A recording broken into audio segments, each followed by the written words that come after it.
you can even watch back. Giving players all the props or put them on blast. We don't give no hot takes, only talk facts. We're giving all our devotion, riding high on this wave of emotion. Going all out, yeah, cause this is our time. No, ain't no stopping us till we reach the finish line. All in, we came here to win. We're gonna give everything. S-I-C-K on the run. S-I-C-K, sick, sick. On fire, we're ready to fight. We'll bring the house down tonight. S-I-C-K on the run. S-I-C-K, sick, sick.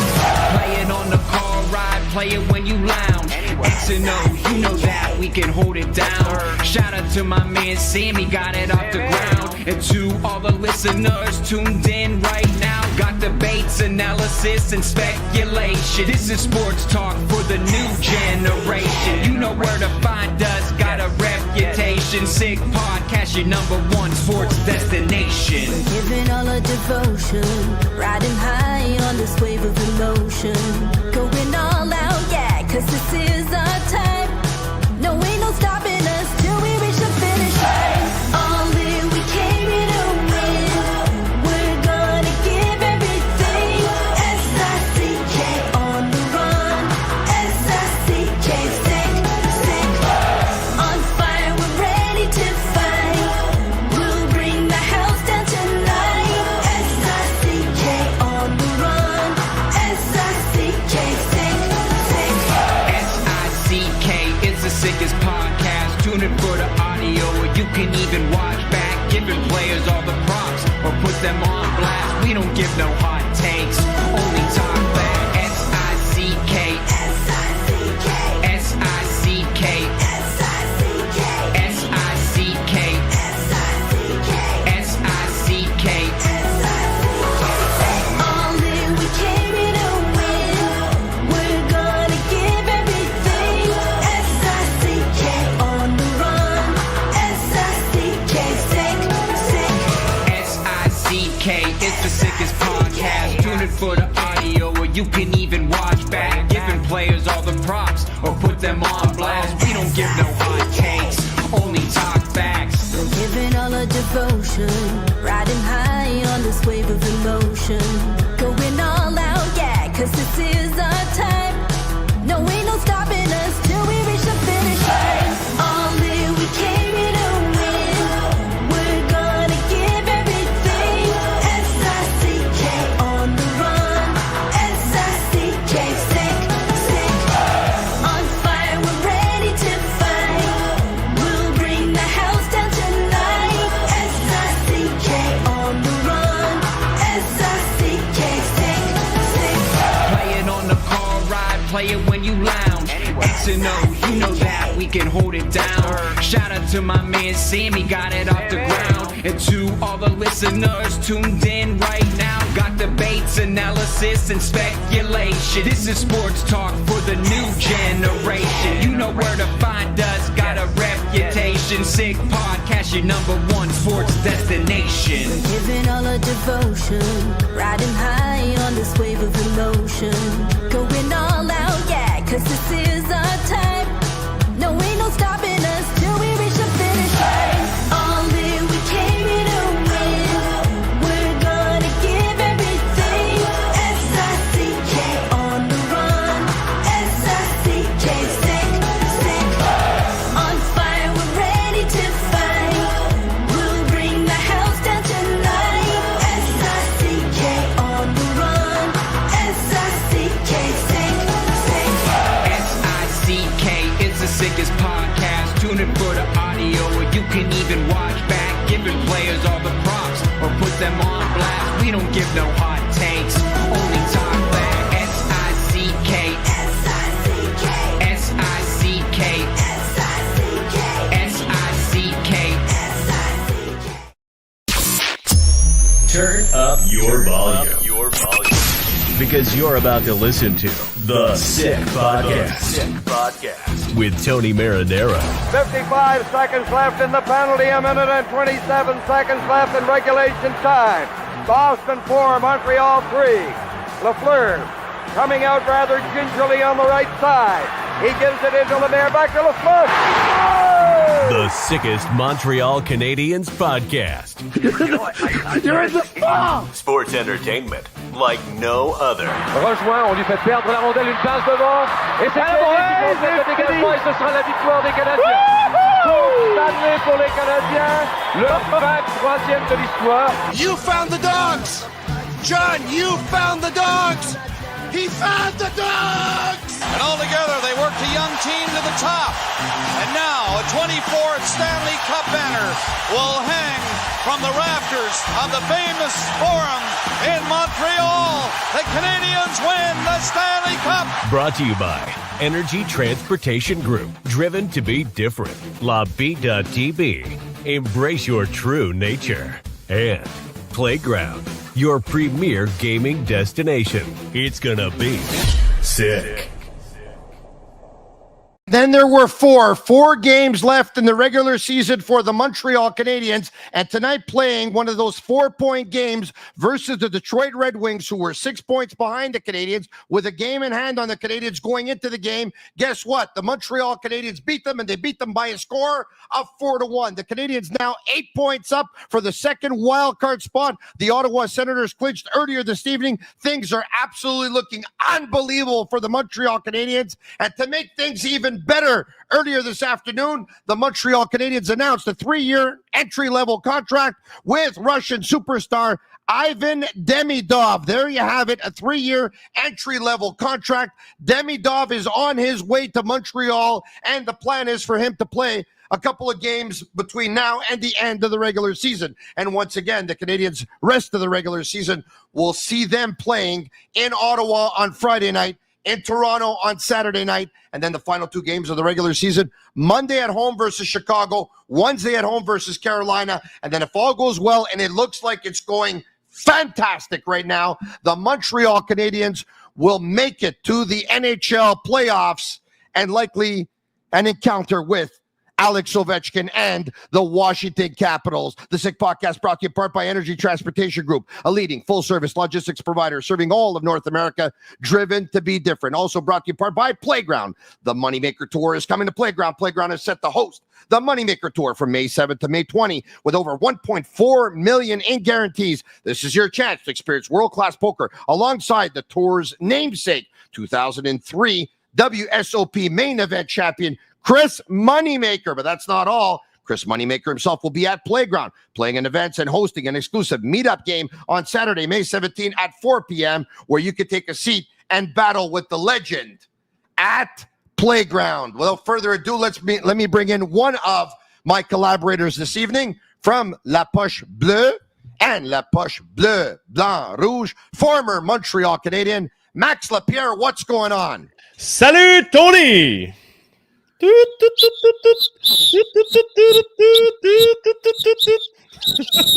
Ivan Demidov, my friend. Demidov. You know what, Tony? I'm excited. Just like when I used to play for the Habs. Like I was walking around my house today. Yeah. I'm not going to lie. I woke up from a little nap this afternoon and I Yeah. saw the news. Everybody was texting me. Wow, this is, you know what? We deserve that. The fans deserve that. Like it's special and it's about time. We've been patching holes for the last 25 years with old veterans, guys that are done with their careers. Now we get young guys with talent, with skills. This is unbelievable. I'm so happy. It's now time for the McGuire Report. The McGuire Report. Presented by Vago Italian. And the McGuire Report is presented by Vago Italian. Vago Italien. Open 23 years. Longevity. Not many restaurants open that long. Tommaso, the most popular man in Westmount, at the front of the house. His partner, Angelo, in the kitchen, cooking up a storm old world Italian and new Italian. They meet. Go see them at Vago Italian. Any occasion, private dining rooms in the back, beautiful screen set up, a TV. You can watch your Montreal Canadiens birthday, engagements, corporate meetings, plenty of free parking after 6, open Monday to Saturday evenings, and lunch Tuesday to Friday. Fresh quality ingredients at Restaurant Vago, Green Avenue, corner of the Maisonneuve. Pierre McGuire, we've been talking about Ivan Demidov all season long. We knew his contract was set to expire May 31st in the KHL, But we also know that a couple of days ago, his Scott team got eliminated from the playoffs. At that point, there were a couple of options. He stays and plays for the reserve team in the VHL. And then after he's finished that, if they get eliminated, he can go down and play in the MHL with the junior team. Or there could be a termination of a contract, which we've seen before in the National Hockey League, and he could join the Montreal Canadiens before the season is over. But they were going back and forth, and we heard this, we heard that. But Pierre, correct me if I'm wrong, but when Kent Hughes, Vinny Lecavalier, and Nick Bobrov a couple of months ago went to Russia, much to the dismay of some. By the way, for everyone who put it on the front page of the newspaper, that, oh my God, they can't be going to Russia right now with everything that's going on in the world. This is terrible. They can't do that. You better not put a picture of Demidov on the front page tomorrow saying, Ivan is coming to Montreal because you didn't want the Montreal Canadiens to go there. Pierre, I'm willing to bet, correct me if I'm wrong, we weren't there, but in your expert opinion, when the Canadiens were there, do you think they broached the subject and said, hey, Roman, can we ask you a question? If by chance your season is over and ours is still going on, what are the chances of Ivan coming over? Pierre? Oh, I think that discussion was held. There's no question about it, Tony. And I love your passion. I love the way Max responded to Demidov coming. But this is a little note for all those other doubters out there. Where are all the apologies about Lane Hudson not being able to play in the National Hockey League? Because I want to see those people actually say, I'm sorry, I got it wrong. The best plus minus in the National Hockey League upon returning from the Four Nations face-off. Max? Yeah, but this is what happens, Pierre, to complete Pierre's point. Like, this is what happens when you lose respect within the NHL, right? The fan base and all that. Like, the Habs weren't good for so many years that people don't even trust the draft picks anymore, you know, and now we're starting to rebuild that, and people are going to take us seriously for the next few years. You know, there's a great exercise. You guys should do it. I did it today with my partner, Jimmy Murphy, on the eye test. Go look at the drafting from 2012 to this past year, 2024, and compare the New York Rangers to the Montreal Canadiens. Go do that exercise tomorrow. You will be flabbergasted how much better the Canadiens drafts have been compared to the New York Rangers. And this is a New York Rangers team that wrote a letter saying, we're going to rebuild our team. This is how we're going to do it with all young players. They've been an unbelievable disaster. And the Montreal Canadiens are going like this. I can't believe, Pierre, with that roster that this team is going to miss the playoffs. I can't believe it. That roster should not miss the NHL playoffs, Pierre. I'm so glad Maxim Lapierre is with us right now because I want to ask him this question. When the players start to doubt the trustworthiness of the management team and maybe even the coaches, when people are leaking stuff out there, Max, about players, about trades, about different things, guys start to get a little angry, don't they, Max? Well, they get angry, and it's because in the dressing room, you don't talk about hockey anymore. You talk about what's going on, you know. Who do you think said that? Why do you think they traded our captain? Like, he was a good guy. And then you start separating the group because some guys probably liked their captain, some guys probably didn't like him, and then you start talking against each other. You know, that is just a natural process, and this is what happens. There's a lot of good teams that don't make the playoff, but in the New York Rangers case, it happens a few times in history. Oh, there's no question. And Tony, I really believe this was a product of how they dealt with Jacob Trouba in the summer, and I think it's a real byproduct of how they dealt with Chris Kreider and Mika Zibanejad. They annihilated all three of those guys in the media in New York. Yeah. And it was coming from higher up in the organization. Who it was, I don't know. Well, but somebody was doing it. That's coming next. That's coming next in Boston because I think they treat their players the same way. Well, they should annihilate their general manager because, in my opinion, they have a general manager who dropped the ball and failed.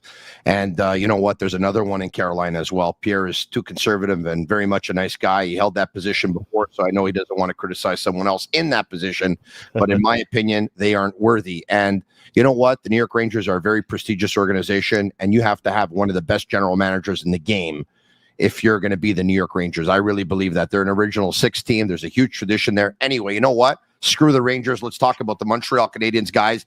And Ivan Demidov. The news came down earlier this afternoon, and Roman Rodenberg, the head coach of SKA, actually was on BPM Sports. It was a terrific conversation with Martin Lemay, who was hosting, and Bob Hartley, who's one of the collaborators who coached back in the KHL, and I would imagine he was one of the architects of getting Mr. Rotenberg on the air, and good for him. It was great stuff, and there was a lot said that was about Ivan Demidov. Let's listen in to that conversation, guys. So my friendship and relationship with Ivan, I know him since he was a young boy.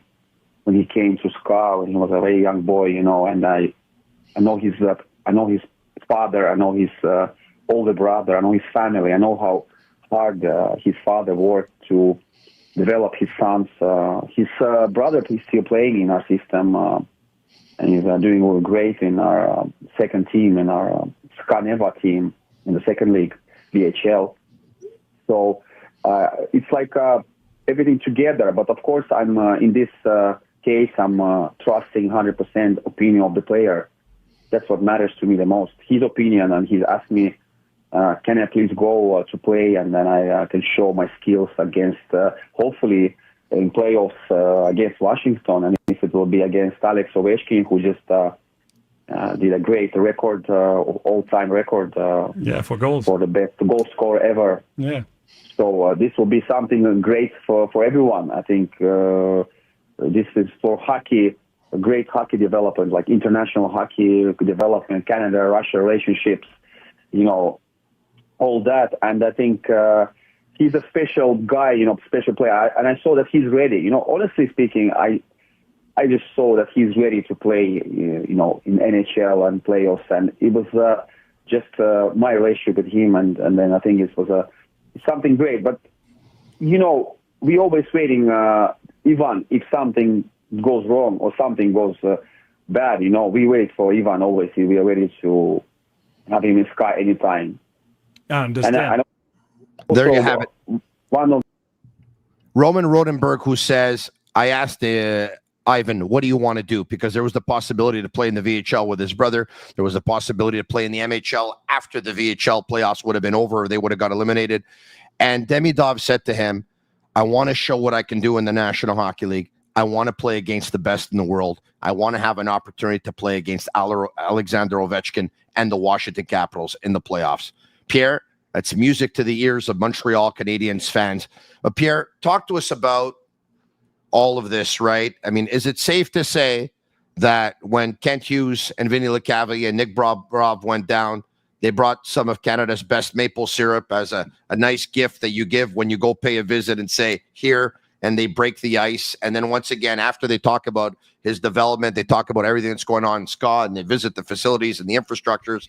They talk about the possibility of coming down.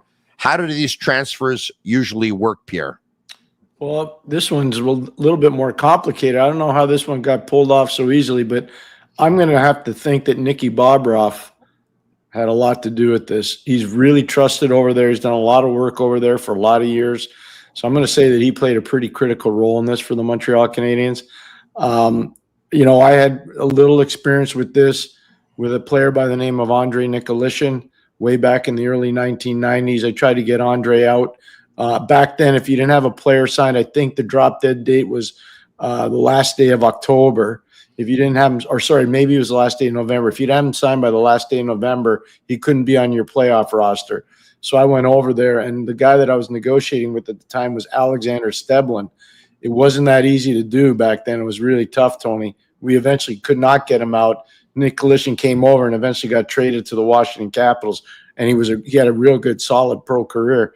But this is not an easy thing to pull off, and I got to, again, give credit to Ken Hughes, Jeff Gorton, Mr. Molson, the Canadiens family, and Nicky Bobroff. I think Nicky played a pretty significant role in this. We have 3,600 and change watching on YouTube, but if we take a look at Facebook and Twitter, I would imagine we have over 5,000 people watching. It was a big night in the National Hockey League, and it was a big night for the Montreal Canadiens, who had a terrible first period, and we'll talk about that. They were down by a score of 1-0 to the Detroit Red Wings. They had given up 23 shots in period number one. Anyway, some games are a final and some games are not. What we can tell you is Florida beat Toronto by a score of 3-1. Buffalo beat Carolina by a score of 3-0. Boston beat New Jersey by a score of 7-2. Even though the Ottawa Senators lost to Columbus by a score of 5-2, the Ottawa Senators have clinched the playoff spot. The Pittsburgh Penguins beat the Chicago Blackhawks by a score of 5-0, and the Islanders and Nashville are tied at 4 with about 10 minutes minutes left in period number 3. The Montreal Canadiens are up by 8 points in the second wild card spot, but we'll bring up the standings a little bit later after the New York Islanders game is over. We'll do that a little bit later on. What we will do right now is we're going to bring up Ivan Demidov's entry-level contract courtesy of Puckpedia, and here you have it. Do we have it? Ivan Demidov's contract. Do we have it? Yes, no, yes, no. It doesn't look like we have it right now. Okay, so I'm going to try and get it over to the powers that be at Master Control, Agnello and Sammy. Let me just see here. Okay. Demidov obviously signs a 3-year entry-level contract with the Montreal Canadiens. And year 1 is $775,000 with a signing bonus of $97,500, $55,000 games played bonus, $525,000 Conn Smythe bonus, which is obviously available to him, the Conn Smythe bonus. Guys, if people are wondering how the entry-level contract works, Pierre, the $775, I guess it all depends on the amount of days that he's here between now and the end of the season, correct? If you also get sent down to the American Hockey League, he doesn't need to clear waivers. So there's an American Hockey League addendum on there too in terms of the dollars he's going to get paid. The cap hit in the end is going to be $941,000. And there you have it. He is represented, of course, by Dan Milstein of Gold Star Hockey. And it's a 3-year entry-level contract. And year 1 gets burned just the way it did for Lane Hudson, Max Lapierre. Max, before we get to tonight's game, because we're going to be going back and forth between what happened in the game and Demidov, off the top of your head, right away, before he even plays a game, who would you play Ivan Demidov with? I'm really confused, guys. I've been thinking about this the whole day. There's so many. Can I stop you for 1 second? 1 second. You don't have to be confused. He won't play on the first and he won't play on the third because they're rocking and rolling. He's either going to play on the second or the fourth. Nah, I don't agree with this. But do you remember a few weeks ago I said for me, and I don't want people to go crazy thinking it's the fourth line, but for me, let's forget the lines. I think Jake Evans is a very easy guy to play with. He wins draws. He's good defensively. He doesn't spend time in his zone. He's good on the ice. He's structured. That's an easy read for a young player coming in the NHL. He's going to be there to fix some mistakes. People won't even notice. That's one idea. But can we play him with Suzuki? Is Slav playing as good lately? Does he deserve to be there? Do we accept putting Slav with Newhook and Laine? We're not going to destroy the Dvorak line. That's for sure, right? So that the only thing for me, if I'm not saying they're not good, but I don't like Newhook as a center. I don't like Laine 5-on-5. So is that really the best position we can put a young guy coming into the NHL right before playoffs? Like Jake Evans doesn't play 8 minutes a game. He doesn't play fourth line minutes. He plays solid minutes. Can we play with him and maybe change a little something on the wing if Armia doesn't play well? That would be a guess I would take. Let's bring up the starting line. Let's bring up the roster for the Canadiens tonight, and we'll keep it up, and then we'll ask Pierre McGuire the same question. Suzuki with Slavkovsky and Caulfield. Dvorak, Gallagher, and Anderson. It's funny how that one there looks like it's the second line right now, right? Newhook with Kapanen on his right and Laine on his left. Evans with Armia and Pezzetta. Pierre McGuire, I would imagine you're going to go with the same line logic, and you're not going to make a change to the Suzuki line, and you're not going to make a change to the Dvorak line, or correct me if I'm wrong. So my question to you is, if that's the case, are you putting Ivan Demidov on the Newhook line, or are you putting him on the Evans line? That's not the question, though, Tony. The question is, you bring a superstar in the NHL, and he has 2 options as a centerman. Who do you prefer, Newhook or Evans? That's a good question. The answer is Evans. I would probably take Pezzetta out, and I'd probably put him in the lineup in place of Pezzetta. The other thing, too, is I want structure defensively, and I don't want this kid to get exposed early on, and Jake Evans can overcome a lot of that. I don't think Newhook can. By the way, Newhook's speed was really apparent tonight. He did some good things. He really did. So he deserves some credit on that. And Kapanen got stapled to the bench when the game got tight. So you know what I'm saying? The coach is not going to just throw young guys over the side. He's going to measure when they get in and when they need to sit. So I think what Max said with Evans in particular is probably a really smart idea. All right, so you'd like to bring him along slowly but surely, Pierre, right? Probably get him his 10, 11, 12 minutes of ice time plus power play time. He probably ends up getting 14, 15 minutes to start. Is that what we're looking at? And get him that's exactly what you're looking at. The other thing, too, and Max has played over there, so he knows. I've been over there a ton watching. The intensity level of an NHL playoff series way different than the intensity level of a playoff game in the KHL, Tony. And I mean, no disrespect to any of those players playing there, but ask Max, it's not like an NHL playoff game. No, exactly. It's a different level, and obviously he's got the skill level to play with these guys, I think. But you still need to adapt. Like it can take 1 game, 2 games, 3 games. That's why I want Evans. Evans is going to be there. Evans is going to accept staying third man to make sure there's no mistakes and we spend time in the offensive zone. And one other point, Tony and Pierre, I'm sure you're going to agree on this one. Like, it's tough to play with Laine and New York just because they're not on the same pace. One guy is 150 miles an hour and the other guy is going 30. Which one do you gauge yourself on? This is why the Sedins line was so good back in the days. The two brothers and Burrows, they were slow in a way, they were playing 100%. Guys, I have to admit that before tonight's Habs post game, the Sick podcast with you guys, I wasn't thinking of Ivan Demidov playing on a line with Jake Evans and Yoel Armia.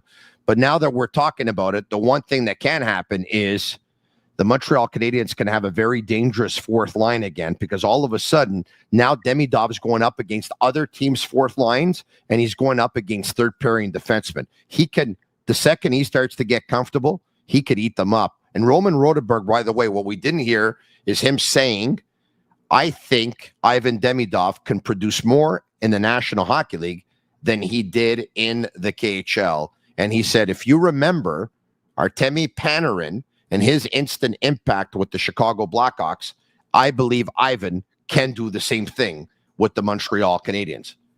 Yeah, no, I think that's fair. The one thing I would say, the caveat, there was a guy named Taves and a guy named Kane that was there that was helping him along pretty much when he came over. I did most of those games back in the day, and Panarin was very good. Please don't get me wrong. But he had some pretty good veteran guys around him that knew how to play in Kane and Taves. And Pierre, did he play with them on the same line? Or a fair number of times he did. Yeah, he did. So my question to you would be, if Panarin can step in from the KHL, go to the National Hockey League, and play on a number one line, why would it be different for Demidov, Pierre? Well, I don't just because I think it's a different situation. He was a lot older. When Panarin came over, he was a significant amount older than what you'd have to look. I'm going to say 4 or 5 years older than what Demidov is. But the other thing too is you can look at it right now. Kuznetsov, Panarin, and Tarasenko. When Canada lost a World Junior game back in 2010 or 2011 in Buffalo, that was a line that ripped them apart. You had 2 first-round picks and a guy that was never drafted. Panarin was never drafted. Yeah, 5 years older, Pierre. You are correct, because he came over. I'm telling you. So there's a difference there. And Maxie, again, you've been over there. That's a significant difference. Yeah. 5 years is a big difference, Tony. It definitely is a big difference. However, can I throw something at you? Yeah. In Panarin's last season in the KHL, I believe he had, let me see, I brought it up here. His last season with SKA St. Petersburg, he had 62 points, which obviously is a great season as a 24-year-old. Ivan Demidov had 49, albeit in more games played. But Pierre, Max, you first. Can you talk to me about putting up 19 goals, 30 assists, 49 points as a 19-year-old in the KHL? What that means to you, what that translates to you, and in many games in which he was on the fourth line, he was the 13th forward. Some games he had a couple of minutes per period. Well, Tony, it's tough to judge because I see it 2 ways. Okay, the first one, when I look at a player like this, I look at how he scored his goal, and his speed during the sequence. Does he keep up with the speed? Is he just a good sniper? Obviously, we see that he's really agile. He's really strong on the puck. He's really, really creative. So that's going to be phenomenal when he's going to play with better players. But I look at players that played in the AHL here that were okay players, and they go in the KHL and they dominate the league. You know, like that they go there, they do a point a game, and I'm thinking about the Lyndon Vey or whatever his name is. You got it, Lyndon Vey. You're 100% right. You know, guys couldn't play in the NHL, but they're superstars in the KHL. The only difference is the age difference. But for me, I think Demidov he's going to be a superstar in the league, 100% sure. But you cannot just think he's going to be their first game and dominate. It doesn't work that way. It's possible. Lane Hudson did it, but we need to see it first. Yeah. You know, the good news is everyone in Montreal was mad at Rodenberg when he wasn't playing Demidov. In the end, it's a blessing in disguise. Playoffs are happening. Everyone's dead tired. This guy comes over rested. Good situation, Pierre. Pierre, good. My guess is, with no inside information whatsoever, by the time he gets to Montreal, it's a long flight from Russia. He'll likely come in at Dorval because of the long flight, unless he ends up stopping somewhere in Toronto and then ends up coming private. It's a very long flight once again. There's going to be jet lag. He's going to have to get in a couple of practices under his belt with his teammates. They play Friday in Ottawa. They play Saturday in Toronto. But at the same time, I would think they'd like to get him have a game or two before the playoffs. My guess is Monday night versus Chicago. Does that make sense to you? A ton of sense. Chicago and Carolina would be the two games I'd kind of circle and say that's who he's going to play against before. And if he passes a dress rehearsal, then he'll play probably in the playoffs against Washington if that's who they play.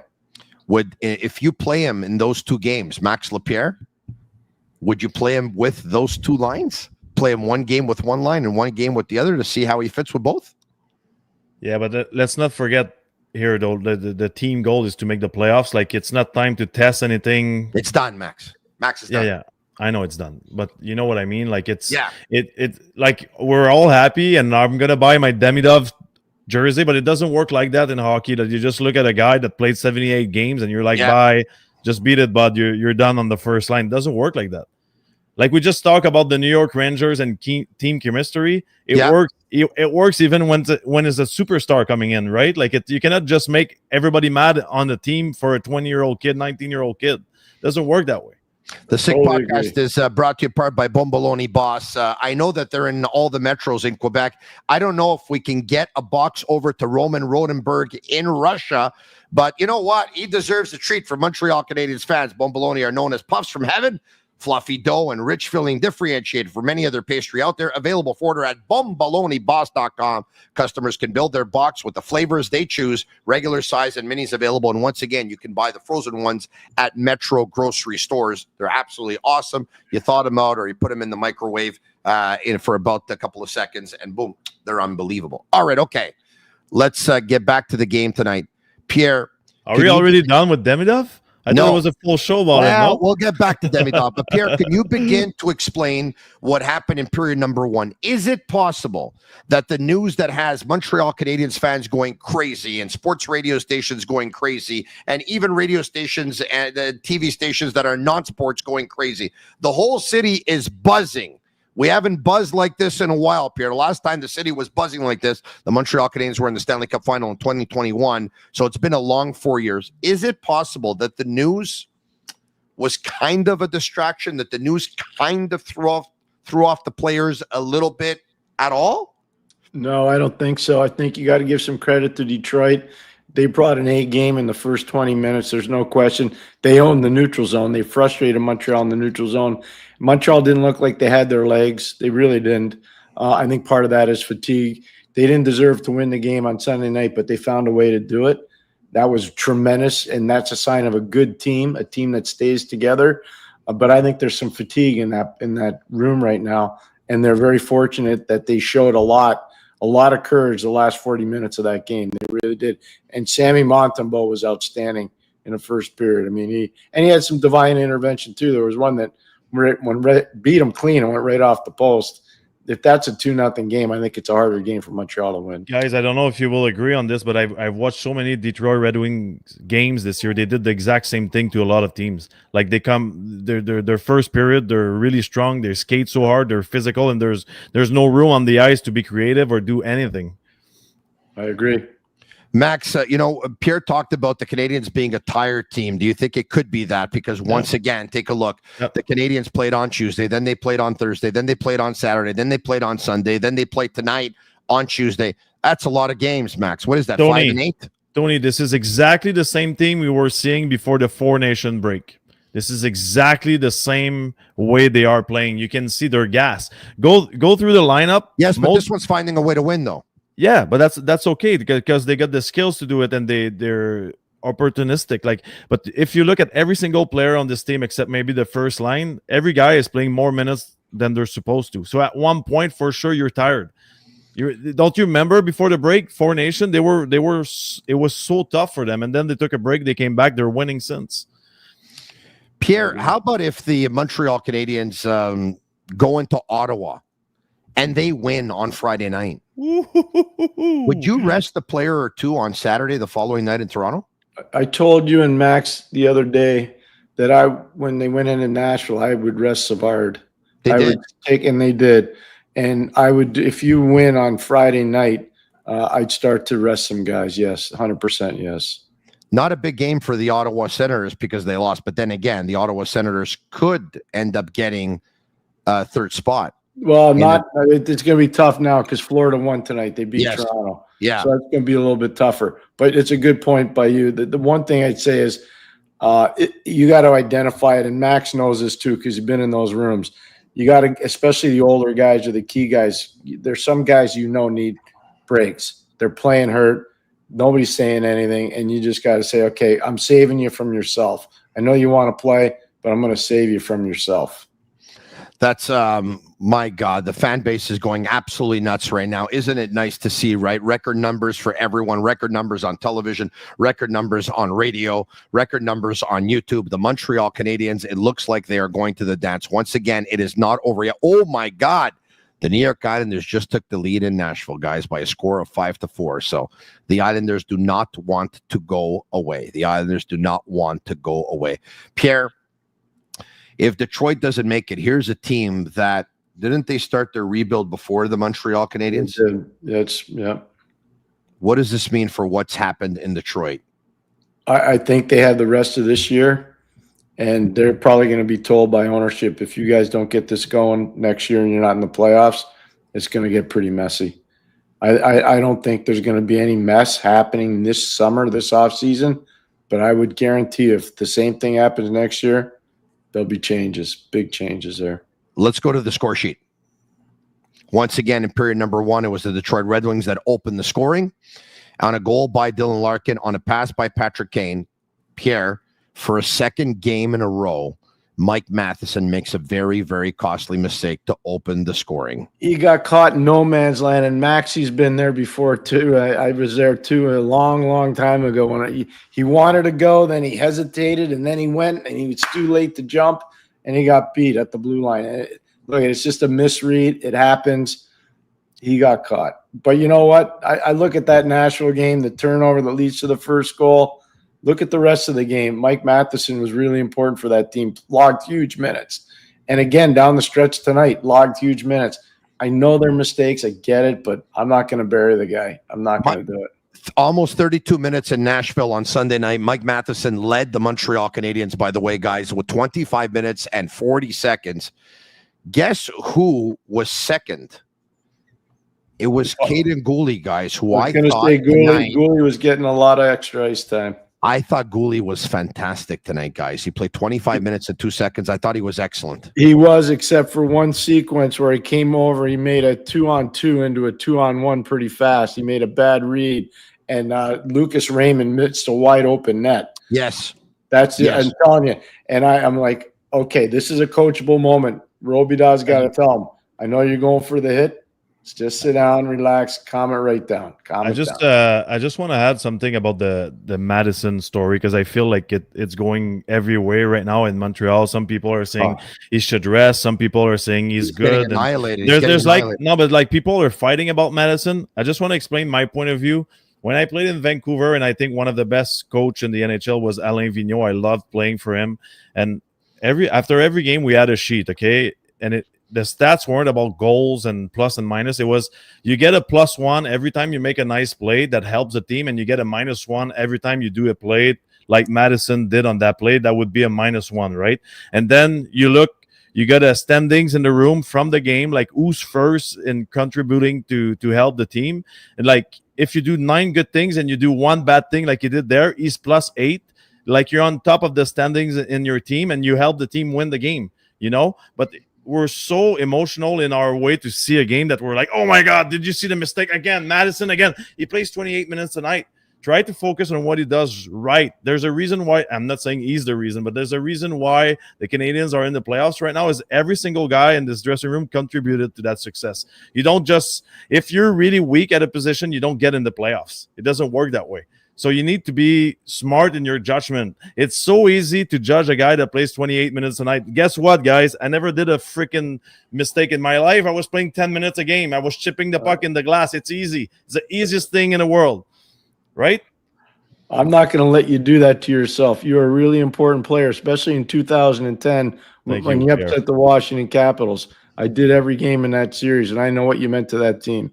So I'm not going to let you do that to yourself. But you know what I mean, though, right? I do know what you mean. I know what you mean, Max. I think you were right with what you said, by the way. Hey, but you know what? We had Eric Engels on yesterday. And, Eric talked about all the stats that are in Mike Matheson's favor. And he also said to people, he said, listen, folks, but you got to understand, like, a lot of those goals that end up going in that everyone talks about, well, Mike Matheson's on the ice against the best players on the other team. I mean, that happens a lot. So, when your third pairing defenseman ends up making a mistake, but he ends up making it to a fourth line player, the puck might not end up in your net. He's right there. Look, I understand why some people are getting upset because they're saying, forget about the amount of minutes that he logs. His mistakes are coming on early in the hockey game when he should be fresh. But I totally love the way you broke it down, Max. No, but he still has to be better. I'm not saying he's not making any mistakes, but my point is you will make mistakes. There's the reality, Pierre, you've been in the hockey world. Normally during a hockey game, there's 12 to 16 mistakes like this that happens. This is what the coaches are telling you. You need to maintain yourself between 12 and 16 max. So we just notice him right now because he's the hot topic in town, but just focus on one guy the whole game. You'll see the exact same thing. But you're also saying, Max, that as far as Mike Matheson is concerned, the good far outweighs the bad. And you know what? The good plays far outweigh the bad plays. And at the end of the day, and I saw some of the tweets too. I mean, some people are starting to think the Montreal Canadiens are a better team without Mike Matheson in the lineup. I don't understand what's going on. I think it's absolutely crazy. The Montreal Canadiens, you remove Mike Matheson from the Montreal Canadiens, they're not in the playoffs. You remove Lane Hudson from the Montreal Canadiens, they're not in the playoffs. You remove Nick Suzuki from the Montreal Canadiens, they're obviously not in the playoffs. You remove Caulfield but you know what? Max said it best. You don't get in by fluke. You get in as a team. Like, we can make an argument that if you remove Dobesh from the Canadiens, they don't make the playoffs because in his first 6 games, they went 5-0-1. And those 11 points are the difference between being in and being out. If you don't have Christian Dvorak on this team, you're not in the playoffs. If you don't have Brendan Gallagher on this team, you're not in the playoffs. If you don't have Josh Anderson on this team, you're not in the playoffs, Pierre. I'm going to add one more. One of the best moves they made all year was Alex Carrier. Yeah. They don't get him, I'm not sure they're in the playoffs. And I'll tell you one thing right now, he and Mike Matheson are a tough tandem when it comes to playoff hockey. Watch the shutdown capability of both those guys. They're going to do a good job in the playoffs. Pierre, when the Canadiens went to the Stanley Cup final in 2021, Shea Weber, Ben Sherratt, Joel Edmondson, Jeff Petrie. Edmondson, Sherratt, Weber, they laid the lumber down pretty good. They were more effective in the playoffs than they probably were in the regular season because you get away with more in the playoffs. The referees put their whistle away. They make the players decide the game. Are the Canadiens going to be physical enough on defense going into playoffs, in your opinion? I'm saying that game 1, Jack-I won't be in the lineup. Game 2, Jack-I will be in the lineup. That's my prediction. Wow. I think Jack-I and Struble are going to have to do some dancing if they're going to beat Washington. Well, if Jack-I's not going to be in the lineup in game 1 and he will be in the lineup in game 2, I think that means that they lost game 1. No, but my point is I would start him game 1, but it doesn't seem like it's going to be that way. But if Jack-I is not in the lineup, Tom Wilson's going to have a party game 1. I was just going to say the one thing you're going to find out quick, because I've done a bunch of Tom Wilson's playoff games over the course of his career. You go ask Jake Gensel what it was like in Pittsburgh when Tommy Wilson almost killed him 3 or 4 times. Go ask some of the defensemen like Brian Dumoulin, who got knocked unconscious with an open ice hit from Tommy Wilson. Yeah. If you don't have somebody to straighten him up and you need a nuclear deterrent, and Max knows what I'm talking about, it's going to be a problem. Josh Anderson was a nuclear deterrent earlier this season in Washington versus and look what happened. Look what happened when Josh Anderson did a little tap dance on Jacob Trouba. Yep. On an afternoon game in New York. You got to have that. Let's go back to the game sheet if we can. All right, okay. Cole Caulfield, guys, and it goes from Suzuki to Matheson, Caulfield in close, and as great goal scorers do, always able to jump on a loose puck before everyone else and able to put it 5-hole, very in close, ties the game at 1. Guys, period number 3, the Canadiens came out very strong, as you can see, because in the first 2 periods, the first period, they totally weren't there and got destroyed by Detroit. You see the shots 23-4 to Detroit, and the Canadiens can say thank you very much to Samuel Montembeault, who stopped 22 of 23 in period number 1. The Red Wings outshot the Canadiens 9-7 in the second. As Pierre McGuire was saying, in the first 2 periods of the hockey game, the Red Wings did an unbelievable job of shutting down the neutral zone, taking away the Montreal Canadiens speed, and I also think they did a great job of getting Moritz Seider on the ice, Pierre, every time the Canadiens had their number 1 line on the ice. But in period number 3, guys, the Canadiens held the Detroit Red Wings to 4 shots. The only 4 shots, like the same 4 shots the Canadiens had in the first period, and the Canadiens had 10 shots. And Josh Anderson, guys, scores a big goal. That goal, Pierre McGuire starts with Brendan Gallagher on the forecheck. Relentless. Huge on the forecheck, but it actually started the shift before with Lane Hudson just doing a tap dance on anybody that was wearing a Detroit Red Wings sweater. So all the momentum was going Montreal's way, and then it's a little lob pass into the zone. Great forecheck play by Gallagher. I forget the defenseman for Detroit that lost his lid, but he lost his helmet, and that left Anderson all alone on the back door. But Tony Samuelson, I think. Was it? Just one more thing on the Caulfield goal. I know he didn't get an assist on the play, but Max, I think, would appreciate it. And Tony, I know you will. All that stuff was set up by Lane Hudson. I mean Johansson. Was it not Johansson, guys? Was it? Yeah, it was Johansson. Albert Johansson, right? I believe so. Yeah, I think so too. But if you go back to the Caulfield goal, that whole thing's happened because of Lane Hudson. Like Lane Hudson up high. Very few defensemen in the league can make that play. Very few defensemen. I agree with Pierre. And a few seconds before, it was all about Caulfield's back check. Yeah. Then they got the puck back and they went on the other side. This that play you're talking about, Lane Hudson, like I feel like at one point in his career, one guy is just gonna drop his gloves and start chasing him because you feel humiliated, like in front of it. Like it's unreal what he does to those players. He's breaking ankles, eh? Is he breaking ankles? And poor Josh Anderson, who just had his stick on the ice and figure, you know what, I just got to redirect this one, but the puck ends up going over the net. And Anderson was disappointed, but you know what? He ends up scoring what turns out to be the game-winning goal when all was said and done. I think that was kind of cool because once again, on that play, when Dvorak finds him, what a great play by the line of Dvorak, Gallagher, and Anderson. Max, they're coming up big. Yeah, but every game since the Four Nations face-off now. You know they are right now. They're not the same thing, but just think about when Dano was there. Dvorak is kind of similar in certain ways, and Anderson right now is playing the way Lekanen was playing on the wing, you know, like speed, forecheck, like always 100%, 100 miles an hour, and Gallagher is used to that type of hockey, right? Like this line is clicking right now, and I feel like the masterpiece of the line is Gallagher. It was the same with the Dano and Lekanen's line. That's a good point. Hey, what in the world is going on with Seattle? Jesus, they're losing 7-0 to Utah tonight. 7-0 after 2 periods of play. There are going to be a lot of questions in their post-game or post-season breakdown in Seattle. There are going to be a lot of questions there. They took 2 steps back, Pierre? They took a step back last year, and they took another step backwards this year. Significant step backwards this year. I personally think they started the wrong way. Like when you have the chance to pick a guy like Tarasenko and you just let him go, like they did the opposite than Vegas. Like that's my opinion. No, but it's fair. It's not wrong. It's fair. Yeah, no, it's that's unbelievable what's going on over there. My God, that's unbelievable. That's a disaster for real. That's too bad. All right, okay. Couple of goals in the empty net by the Montreal Canadiens, and Gallagher, man, he's got the trust of Marty St. Louis, Pierre? He does, but he's understanding how to accept his responsibility too. he's having so much fun playing. You can tell, and I think it's a much easier role for him to play. You know, he likes to bump and grind. He's like a NASCAR driver. If you're not rubbing, you're not racing.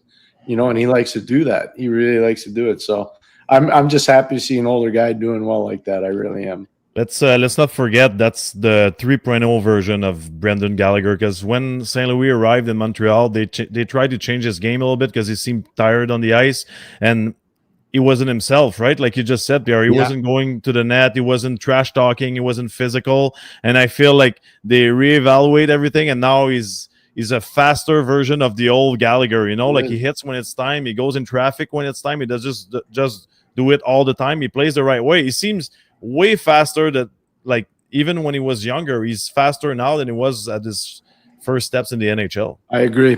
Totally agree. It's your opportunity to ask Pierre and ask Max. We can get to your questions. We can open the phone lines as well. Do you have the Montreal Canadiens making the playoffs? And if so, do you have them pulling off a first-round upset? Go all the way with Betway and get a free bet up to $200. Your first bet loses. Scan the QR code on the screen or click on the link in the details section to create an account. Redeem your welcome offer. Offers only available for new customers. Terms and conditions apply. Offers not available in Ontario. Must be 18 years of age and older. And please play responsibly. Guys, guess what I did after period number one? I said, you know what? Demidov is coming. Everyone could smell the playoffs. Guess what I did? You had a bomb baloney. No. I got in my car and I drove to Canadian Tire. Hold on a second. You got flags.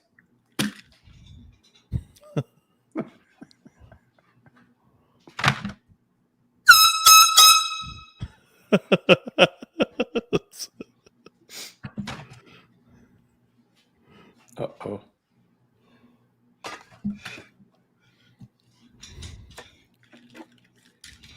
If anyone wants to go to Canadian Tire tomorrow and wants to buy foghorns, 1,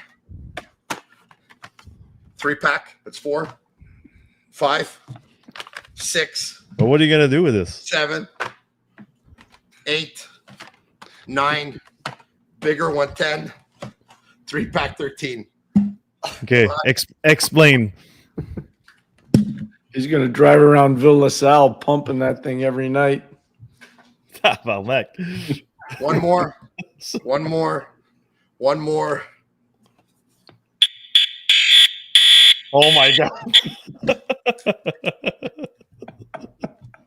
Ça sent la coupe. Oh. Can you try the yellow one again? It was really nice for my ears. Thank you. Nothing like Montreal, eh, Pierre? Oh, I think it's great. It's awesome. Oh man, let me get this out of the way now. Let me put it back here. That's a lot of work, Tony. Yeah, they see me showing up to the cash at Canadian Tire, $350 bill and foghorns. Like, what's going on? I said, well, I told the girl at the cash, it's for my yacht.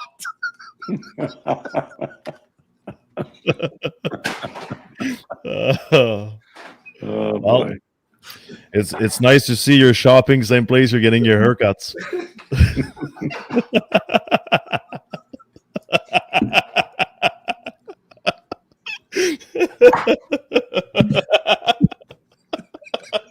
Stop the show.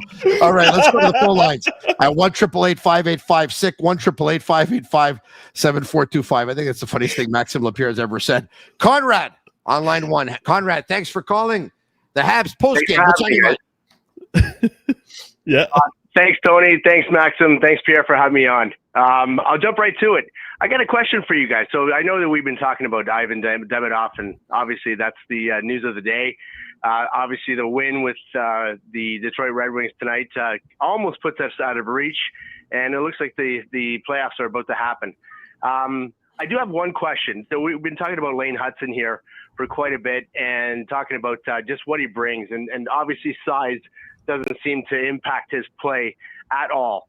You guys also mentioned that it really takes a team to get to the playoffs, and really the guys need to gel together. I'm wondering how much of a structure needs to be in place for a guy like Lane, and I'll tell you why I'm asking the question. I feel like there hasn't been enough discussion around why the Habs, knowing what they had in Lane last year, did not go for Cole, his brother, because I think the only thing better than having one Hudson on your roster is having two. So I know that size is obviously a factor, but I guess I'm not understanding if there's a system that needs to be in place to support a player properly like that just would not be able to support two. Guys, before Pierre McGuire answers it and then Max Lapierre, I just want to give an update. The Islanders blew it, guys. The Predators beat them by a score of 7-6 in overtime. Wow. Go ahead, Pierre.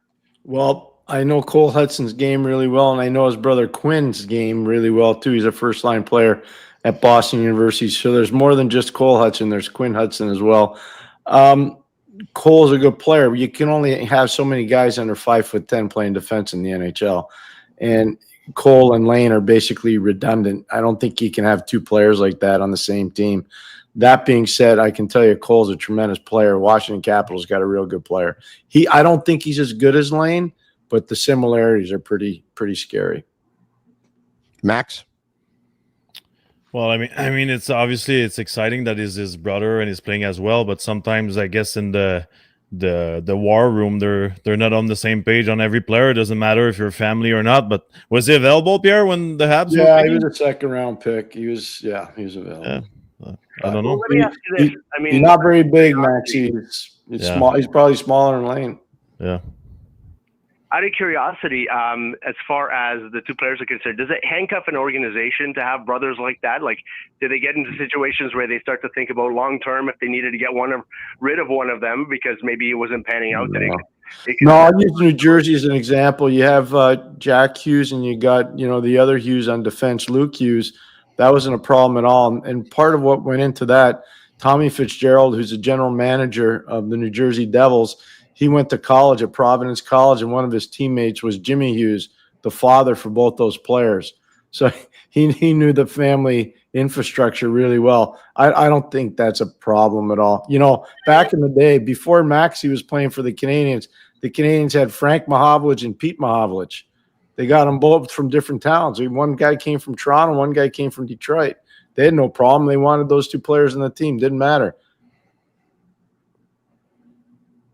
Thank you very much for the phone call. Back to the phone lines we go at 1-888-585-7425. Let's go to Alex. Alex, you there? Yes, hi. How are you? Good. How are you? I'm doing great after watching tonight's game. I mean, and just hearing the Islanders losing. I feel like the hockey gods are right here, and the Habs are being blessed. But talking about Demidov, I had what number do you think he'll wear? Because now that we have Kapanen wearing number 91, I was just wondering what number we'll give him.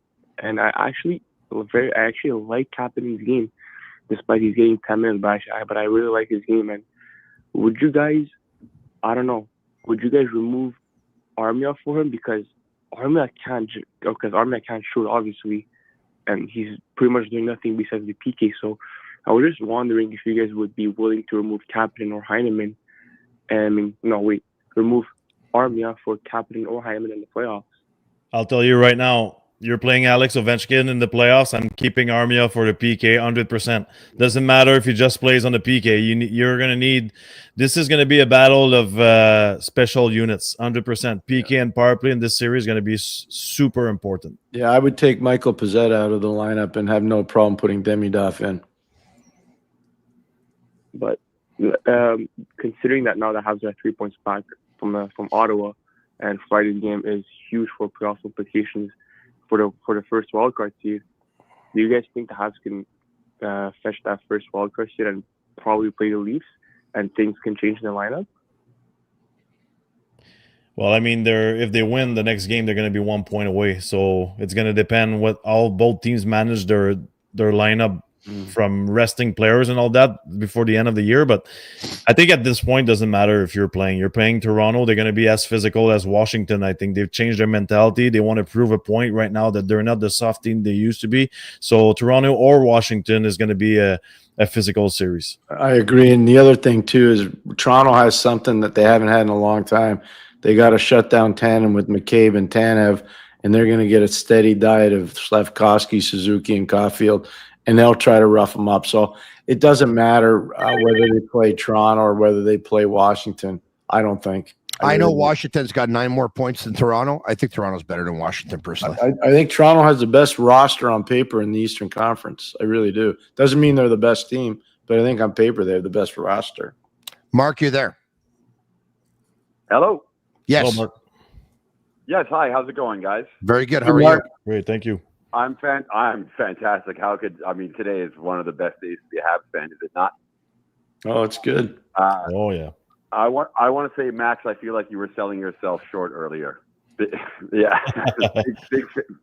big fan of yours. Thank you very much. Our Shawzies, our Prusts, our Steve Bejanes. We've only got Galley left, but you were one of those, Max. Anyway, so thank you very much. Thank you. You're more than welcome. And of course, longtime fan Tony and Pierre, everybody. Thank you. Good to be talking to y'all. So my one concern is that in the off season, we still got to make a move. Even with Demidov coming in, he's a winger. We still got that second line center that I think they're going to make a move for in the off season. My big fear is that the teams are going to be sniffing around for Jack-Eye. I really think it would be a huge mistake to trade Arbor Jack-Eye for a second line center. I think Arbor Jack-Eye is getting the short leash, like you guys have discussed a million times and stuff. We know, but I think he's going to come into his own in a couple of years. He's a crucial part of this club. We need what he brings, and if we lose him for a second line center, I'm going to be so mad. Any thoughts? Well, I'm a big fan of Jack-Eye, but if he's the guy you need to sacrifice to get a second line center that will produce in the NHL, well, it's gonna hurt. But I think you can compare it to the Huberdeau and Tkachuk trade. Like, I mean, you traded a guy with 115 points and you got rewarded for it. Like, it's a business. It hurts sometimes.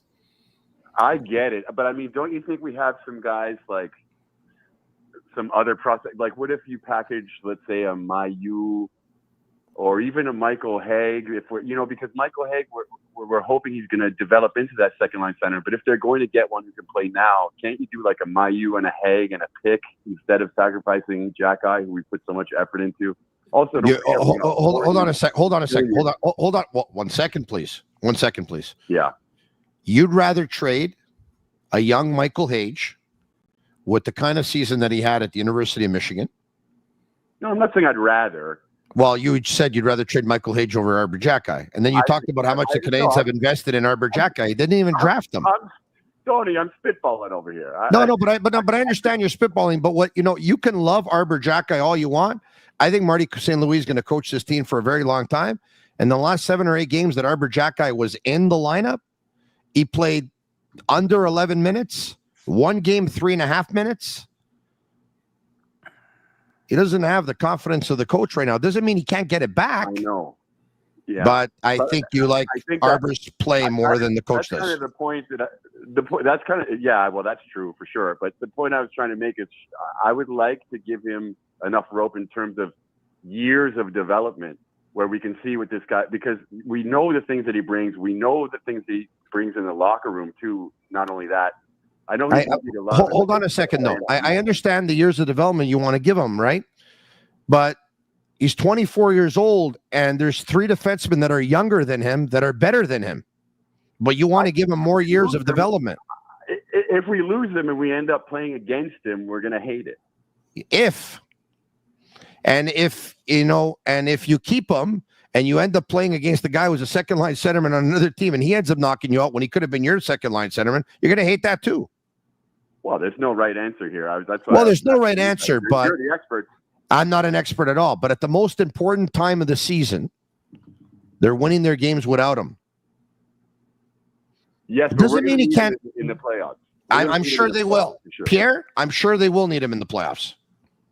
Yeah, they'll need him in the playoffs, especially if it's against Washington. I don't think Toronto will dress Ryan Reeves, so I don't know how much you'll need him against the Toronto Maple Leafs, but I do think you'll need him against Washington. Thank you for your call. Very much appreciated. Sick Podcast brought to you in part by Energy Transportation Group, a leading full-service logistics provider serving all of North America. They are driven to be different, and they're a top fleet employer in Canada. Also brought to you in part by Bittt, Tibi. They launched their new Ultra Lager. It's a refreshing, thirst-quenching beer, perfect for the nice spring days. Only 90 calories, 2 grams of carbs, 4% ABV per can. Available in a pack of 6 and 12 in grocery stores all around the province of Quebec. It's ultra light and ultra refreshing. Back to the phone lines we go. By the way, we have a contest to talk to you about, and we're going to do that a little bit later. Andrew, you there? Hey, how you doing, Tony? Very well. What's going on? Thanks for having me on. I just have a few questions for you. First question is, first quarter of the season, especially myself, didn't think we would be in this position right now. My thoughts when they turned it around is when they got Carrier, but I want to get your guys' thoughts on when you think they turned it around. Max, we'll start with you. Out of all the turning points this season, which one do you think was the biggest turning point of the season for the Canadiens? It could be a player, could be a win, it could be a loss, it could be a performance, it could be an acquisition, it could be a special teams, it could be a save. Max? I got 2 answers. On the structure side is the acquisition of Carrier. On the emotional side is the loss to Pittsburgh. I think it was 9-2. Is that possible, or 8-2? 9-2 on Thursday, December 12th. I think that loss changed a lot of things within the dressing room.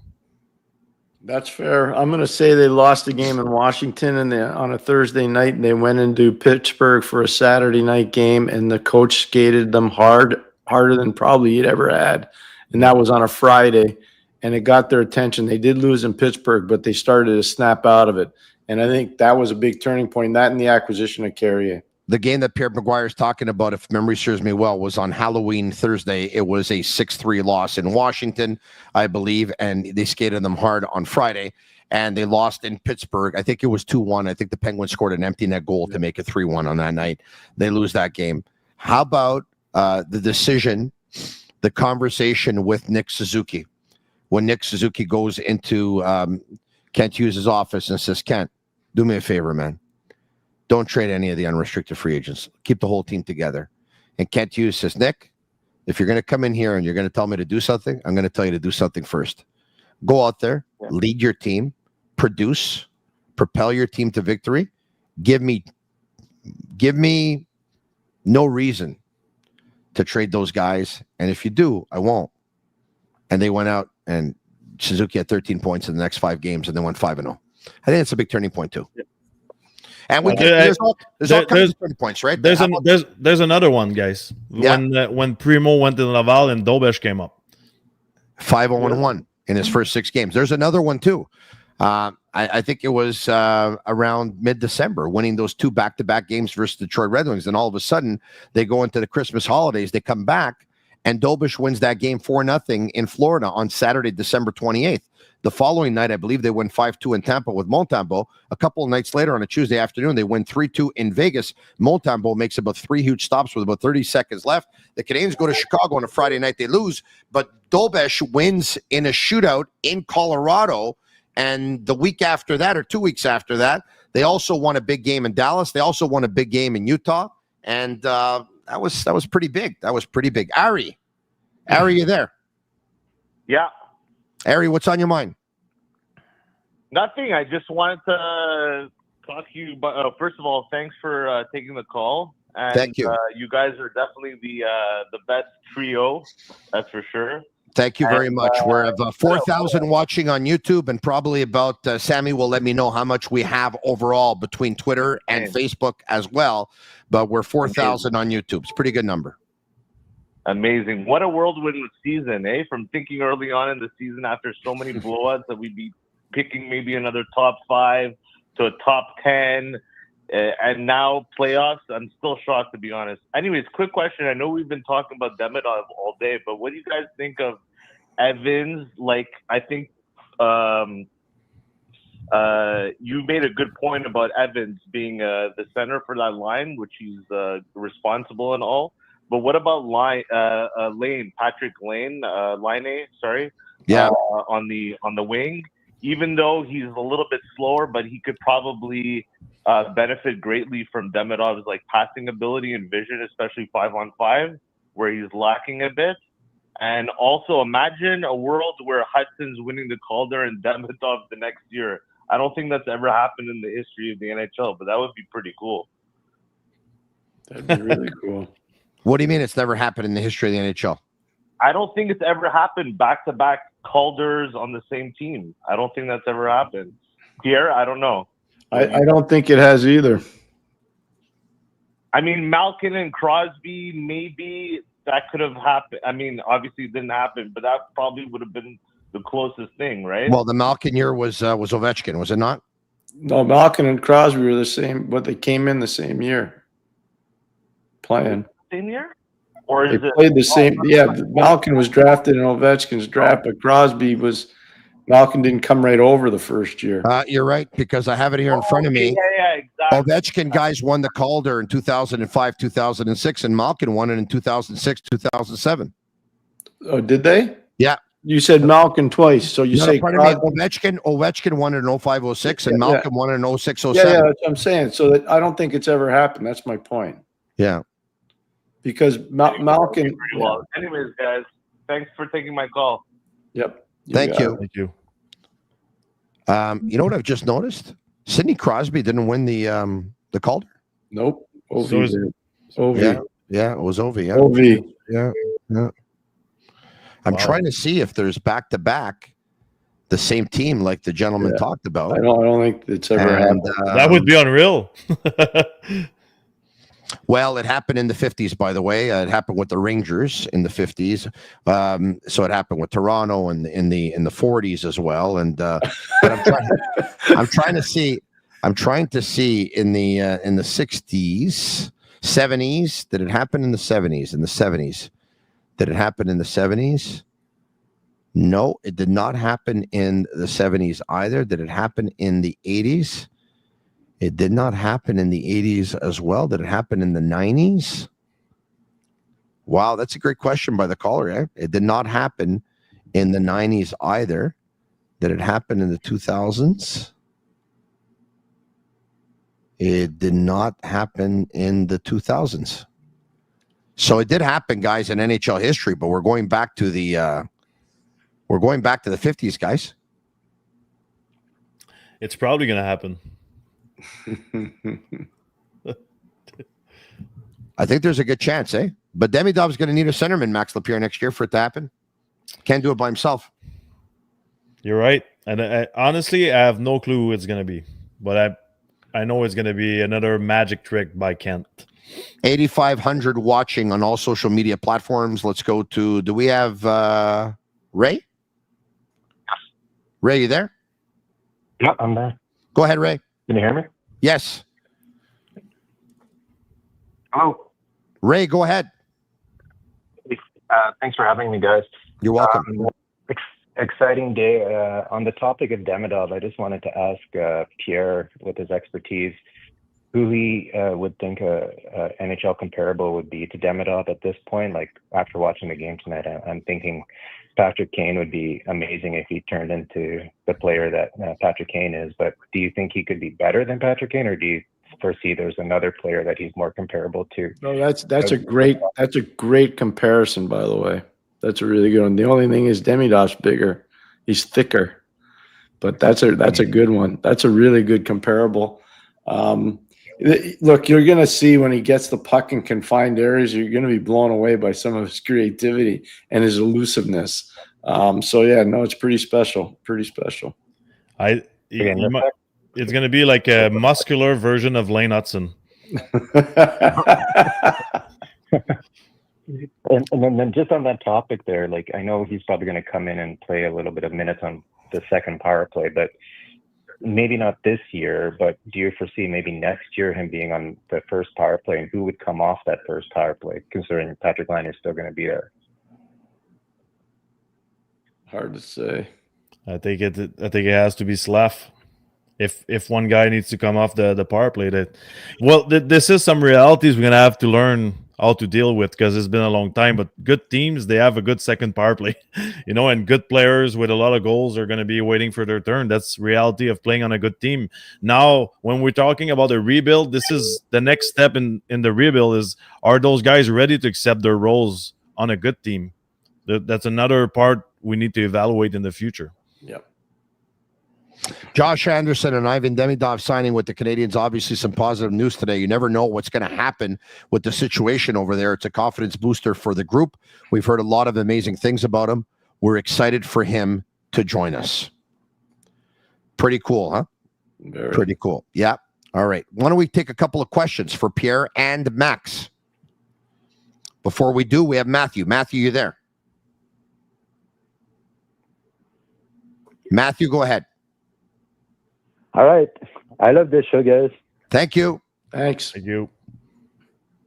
Am I right for believing for a long first round or even more? I beg your pardon? Am I right for believing for a long first round or even more? Are you right for believing in the first round? A long first round. Upsets happen. Upsets happened every playoffs. Why can't the Montreal Canadiens be them? But why can't the Canadiens be them? Why can't the Canadiens be the team that causes the upset in the first round? How many teams are hotter? How many teams are hotter than the Montreal Canadiens since February 22nd? How many? In the East, there's not that much. Well, yeah, but you talked about in the East, even in the Canadiens division. In the Canadiens division too, they're unbelievable. Their record this season. Yeah, we've beaten the Panthers for nothing, and Tampa Bay Lightning we went through, I think. Tampa Bay scary, guys. Hey guys, Tampa scary. Tampa is good. They're always good, but now they feel like they got their swagger back. Yeah. Getting Yanni Gord and Bjorkstrand was huge, and bringing Ryan McDonough back was gigantic. They believe, guys. They absolutely believe. They do. Guys, we have a contest that I think people are going to absolutely love. Our partner, Betway, is giving you the chance to win an Arsenal jersey. I don't know if people had a chance to watch the Champions League earlier today, but Arsenal, big 3-0 win over Real Madrid. An Arsenal jersey signed by the team. If you want to enter the contest, click the link in the description and follow Betway Canada on Instagram. You have until April 21st, and the winner will be selected on April 22nd. Remember, you need to be 18 years of age and older to participate, and this is only available to the people outside Ontario. People outside Ontario. So isn't that great news? All right, okay. Back to the phone lines we go. We have, once again, Matthew. Matthew, you there? Maybe not Matthew. We have a question from Frank Lapierre. $10 he sends over. Thank you. Max has said in the past, how do you teach Demidov to be an NHLer? Which veteran can help him acclimatize to Montreal when he arrives? Max? You know what? There's a few. I think Brendan Gallagher would be. I remember Brendan Gallagher living at Josh George's house when he came into the league. That was good for him. There's great guys. Guys like Henderson just had a baby. I don't think that would be the greatest choice. Savard probably. Madison. I would take Mike Matheson. Yeah, I'd take Mike Matheson. Wife was an Olympic hockey player. You're right. Husband's an amazing guy. He's a leader, really well educated. I think he'd be a really good guy to live with. Wow, amazing. Let's get to a couple more paid questions. $5 sent over by me. We're the only 3 points back. Not me, by the way. We're the only 3 points back of Ottawa, and we play them next. Could we be looking at Habs Leafs in the first round? Pierre? Yeah, why not? I don't see why not. A lot of it obviously comes down to Friday night, but I don't know why they shouldn't be looking to move up in the standings. 100%. Let's get to another one from Max Lapierre. Gatsby sends over $5. Hi, Tony, Max, and Pierre. If you were to predict 3 Habs depth players that will be most impactful in a series versus the Capitals, who are you picking and why? Anderson, because he's going to be physical and he's built for that series. I think Jake Evans is going to come back to the player he was before signing his contract. And I think Caden Goulet is going to be a superstar in that series. He's physical. He's good. He's starting to feel it. He came back from a big injury. We forget about that, but that's like he's skating well for a guy that had that type of injury. Yeah, I can't debate with anything Max said, but I'll add one more. I think Arbor Jackeye, if he's implemented in the lineup and they start running around, he's going to have to make an impact, and I think he will. Yeah. The texter asked for depth players. I'm going to say Christian Dvorak. He's going to be asked to take every most important faceoff for the Montreal Canadiens in the final minute of every period, in overtime. He'll be there on the penalty kill. He'll be blocking shots. He'll get his 15 plus minutes per game. I would say Christian Dvorak is going to be a depth player that's going to be important. I think Dvorak has played fantastic hockey, guys. This is well. Face off. He really has. Yeah. And take a look tonight. The game-winning goal is set up by Christian Dvorak. I think Dvorak's played great since the Four Nations face-off. He has. You know, I think Evans played better hockey than him before the Four Nations face-off, and I think Dvorak's playing better hockey than Evans. Just one little thing to be aware of when you play Washington. I think they have one of the best depth centers in the National Hockey League in Nick Dowd. And that's going to be, as much as everybody's saying, you know, Jake Evans this and Christian Dvorak that, this Nick Dowd's something else. He's a heck of a player. He's a really, really good hockey player. And they're a big team, eh? They're thick. Oh, they're big. And they're well coached. They're big. They're big. But I got a question, though. Is Dylan Strome as good as the season he's having? I personally don't think so, 5-on-5. I think he's more of a power play specialist myself. There you go. I think it was a question that deserved to be asked. He has 76 points. Only thing that could go against Washington is the fact that they were so focused on their record with Ovechkin and the passion that was brought into that great story. I feel like, you know, sometimes Pierre, you play against a rival and then the next game you're flat because there was so much emotion. Then you kind of lose track of things. Like that's the only little thing. But I think Washington is a solid team. Agreed. Call me crazy, but I think they're going through that. I think Ovechkin. They're going through it. 100%. I think Ovechkin will dip in the playoffs, guys. And I'm not saying because they're playing they can play anybody. I think Ovechkin, there will be a drop off in the playoffs because I think he's emptied the tank to get to where he got. You know, I'm going to build off of your point, Tony, and Max's point. The Columbus Blue Jackets, before they played their Stadium Series game, most people thought they were going to be a playoff team. Go look at their record after the Stadium Series game after they swept Detroit. Once in Detroit and once in front of 95,000 people at Ohio Stadium. Their record's never been close to the same. Are we taking one more question here? Do we have one more? Thrawn sends over $5. I'd like to thank Roman Rodenberg because Demidov is coming to Montreal very well rested. Very, very good.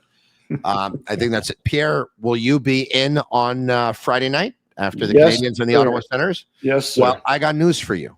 I will be in Ottawa. And I will broadcast from Press Box Row in the arena. So I'll join you from there. I think we'll probably get either Matt or Shane to join us as well, just in case I run into some technical difficulties from down there. But BPM Sports, the radio station that I work for, of course, Monday to Friday, when I host my show, Le Forum, weekdays between 9:50 a.m. and 11:50 a.m. Well, one of the shows got it started and said, hey, why don't we fill up a bus and go to Ottawa? And within a couple of hours, Pierre, one bus was sold. And then the other show said, hey, well, if you're going to do it, we might as well do it. And within a couple of hours, that bus was sold. And then I said, well, if both of you guys are going to do it, I feel like an idiot if I don't do it. So why don't I do it too? And within a couple of hours, that bus was sold. And then the show that's on the weekends, Pierre and Max, said, hey, if you three are going to go with 3 buses, we're going to do it too. And within a couple of hours, Pierre, that bus was sold as well. Nice. So there's 4 buses that will be leaving Longueuil Friday at noon. 2 buses will leave at noon and 2 buses will leave at 12:45 in the afternoon to make their way to Ottawa, Pierre, a place that you know very well, an arena that you know very well, and a franchise that you know very well, to catch the Canadiens and the Ottawa Senators. Are you going to have it full of Lapierre at Tibi? That would be nice. I will contact them and see if we can get some. There's only going to be one thing missing from that game on Friday. Demidov would have been nice, but I think we'll have to wait a bit. But Chicago, Max, is your bet Demidov to debut versus Chicago at home Monday? I would start him on Wednesday. I know it's just one game before playoffs, but I know what the feeling is when I talked to Pierre before the show. When you go from Europe to Canada and US or the opposite, it's so tough physically.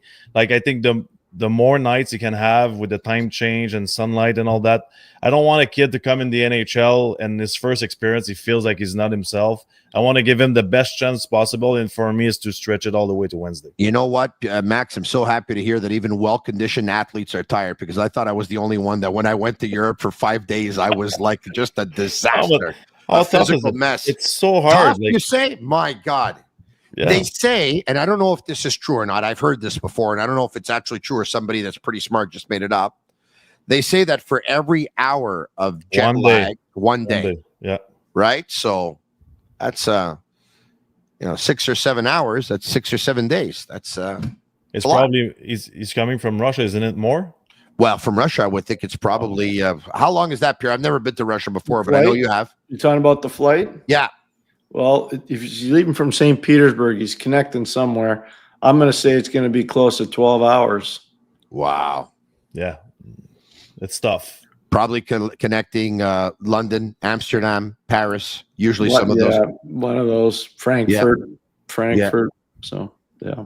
They just think about a normal person that is not an athlete, right? You just move. It's so much stress. Imagine leaving from Russia to Canada as a young person, athlete. You need to be at the top of your game physically. You need to adjust to new food, new teammates, new gear, new systems, new league. You need time. You need time. the talented players can do it faster than others, Max. Right? Like I'm positive. Like you're absolutely right in what you're saying, but. Yeah. I think the kid's going to be okay. Are you saying this is why it took me 8 months to get used to Europe? No. I think the kid's going to be okay. You know what I'm a little bit worried about is once the speed of play is so fast, and there's going to be so much hitting coming into the playoffs. It's going to be hard. But the great players, remember PK Subban? Max, I'm sure you do. Yeah. Back in 2010, Andrei Markov was hurt, was he not? In that series versus the Washington Capitals, the Pittsburgh Penguins. PK Subban had played 2 games in the regular season. I think he had played 2 games back-to-back versus the Philadelphia Flyers. He was unreal. He comes in, and he was unbelievable in the playoffs. So, great players. That's possible. Step up in great moments. And I think he's going to be a great player, and I think he's going to step up in a big moment. 100%. I agree. At least we all hope so, right? But what a day in Montreal. I mean, there's no place like Montreal when the Montreal Canadiens are in a playoff spot. Max Lapierre of La Poche Bleue, you're going to be on tomorrow night on La Poche Bleue at 8 p.m. I would imagine you are going to have a full house. It's going to be full, and I got a special guest tomorrow. Who's that? Tony Marinaro. Oh, I was all excited. I thought it was Demidov. Max, thank you so much. Pierre McGuire, thank you so much as well. Very much appreciate it, Pierre. Thank you, Pierre. Thank you. All right, there you have it. Canadiens win by a score of 4-1 over the Detroit Red Wings and hold an 8-point lead for the second and final wildcard spot. And by the way, the Montreal Canadiens are just 3 points behind the Ottawa Senators. There you have it. There's the standings. Ottawa at 90, Montreal at 87. The Rangers at 79. They hold a game in hand on the Canadiens. So does Detroit, but they're at 79, 8 points behind the Canadiens. 8 points behind the Canadiens are the Columbus Blue Jackets as well, who also hold a game in hand. Look, those 3 teams that are 8 points behind and they hold a game in hand, they win that game in hand. They're 6 points behind, and then they only have 4 games left in their regular season.